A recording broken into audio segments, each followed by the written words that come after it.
Ồ, này miếng xài phượng tiến. Bà miếng phượng tách xài năng đâu. Nè.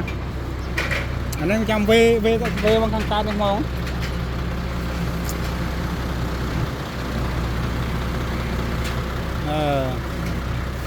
Thôi.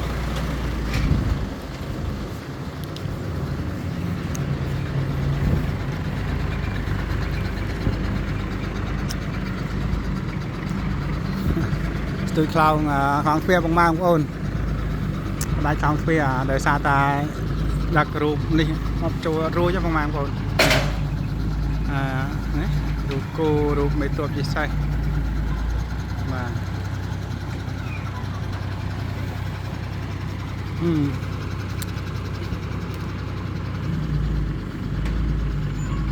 chỗ đo ấy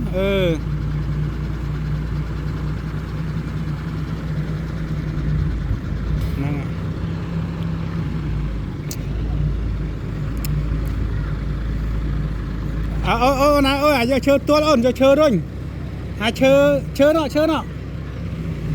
nó chơi pu tua sai phơi nó đừng nóng không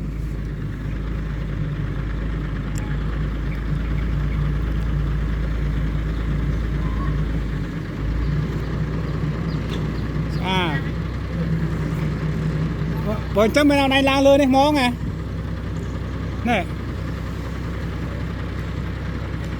rồi mình làm món cái ba tầng năng ngày rồi mình ăn mọng năng ngày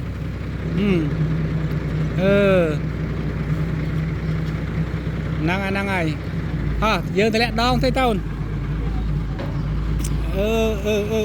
năng ngày